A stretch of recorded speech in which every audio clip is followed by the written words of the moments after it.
समाज के लोगों को हमने पार्लियामेंट और विधानसभा में भेजा है। यहाँ मुस्लिम समाज के लोगों को भी ब्राह्मण ने वोट दिया है। यहाँ क्षत्रिय समाज के लोगों को भी सांसद बनाने का काम हमारे ब्राह्मण समाज ने किया है। तकलीफ इसी बात की है कि आज 5वें दिन के बाद कोई शोक पत्र जारी कर रहा है, कोई शोक पत्र जारी कर रहा है। किसी के दांत में दर्द है तो किसी के आंख में दर्द है। क्या बात है भैया, हम इस दर्द को अच्छी तरह समझते हैं और मैं कभी पद के लिए राजनीति नहीं किया। अभी कुछ दिनों पहले जब मैं प्रथम राष्ट्र की सभा में आया था, राष्ट्र प्रथम के हमारे डॉक्टर साहब थे, चंद लोग थे, तो मैंने कहा हुसैन जी, महिमा जी, आप लोग परेशान न होइए, कोई चिराग जलाते रहिए, किसी न किसी दिन तूफान आएगा। क्या बात है। आज आग लग चुकी है। 1 करोड़ की मदद तो सरकार को देना ही चाहिए, लेकिन अगर आप लोग सोच ले तो हम तो विप्र समाज के लोग हैं। जिस दिन कटोरा उठा लेंगे, आंचल फैला देंगे, 10 करोड़ रुपया इकट्ठा हो जाएगा। मैं अपने पास से राजेश पांडे ट्रस्ट की तरफ से उस परिवार को 5 लाख रुपए देने का पैसा तो शासन में हमारा है, हमारा योगदान है इस शासन में, हमको मिलना चाहिए, लेकिन हम सिर्फ पैसे के मोहताज नहीं है। अभी हमारे संतोष भैया ने कहा कि उनके परिवार को सुरक्षा मिलनी चाहिए। ये कोई कहने की बात है? तमाम फर्जी दलाल नेता हम देखते हैं सुरक्षा लिए सुल्तानपुर।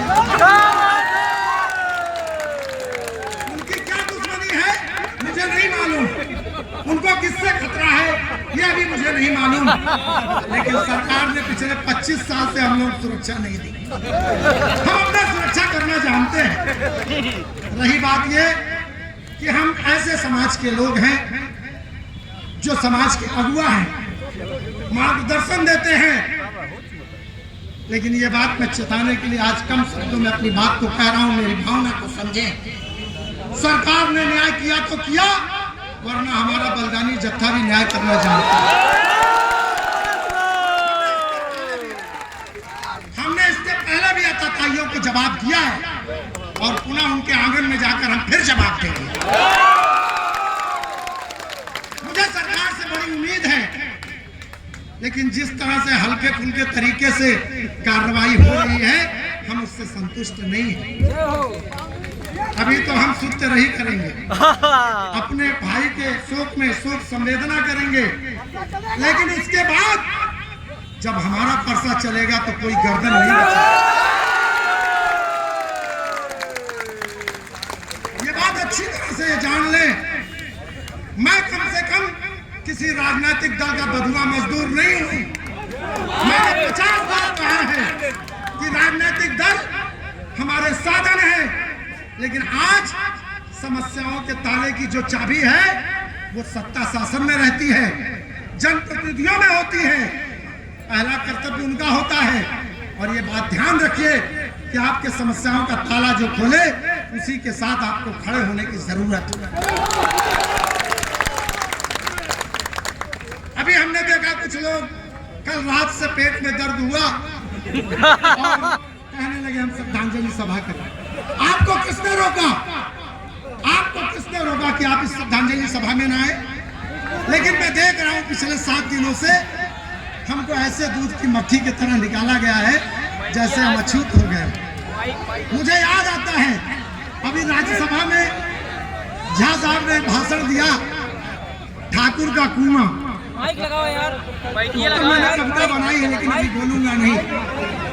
इस ब्राह्मण समाज ने जिन जिन लोगों को आगे बढ़ाया है, चाहे जिस संगठन में हो, उन सब लोगों ने हमारी पीठ में चाकू घोंपने का काम किया। इन ब्राह्मणों ने जिनको कंधा दिया, चढ़कर जमाना देख लो, और वो हम ही से ये कहे कि ये मेरी ऊंचाई है, ये बर्दाश्त नहीं, ये बर्दाश्त नहीं होगा, और इसकी लड़ाई लड़ी जाएगी। कोई ये न समझे कि आग ठंडी हो जाएगी। हम अपने सीने में आग रखे हैं और पुनः एक बार कह रहा हूं, न्याय हुआ तो हुआ, नहीं तो आप बाप का बदला लिए हो तो हम भी भाई का बदला लेंगे। मैं अपनी वाणी को विराम दूंगा, अपने श्रद्धा सुमन अर्पित करूंगा और चाहूंगा कि प्रथम राष्ट्र के लोग मुझसे संपर्क करके उनके अकाउंट में राजेश पांडे ट्रस्ट की तरफ से 5 लाख रुपया दें। पुनः उस आत्मा की शांति के लिए मैं भगवान से प्रार्थना करता हूं। आप सबसे चाहता हूं कि आप हौसला बनाए रखें और किसी तरह के राजनीतिक विवाद में न फंसे। अगर इस मुद्दे पर कोई आंदोलन हो तो आपको किसी नेता का इंतजार नहीं करना है, आपको पहुंचना है और मैं आपके बीच हमेशा उपस्थित मिलूंगा। सभी को आभार, सबको प्रणाम।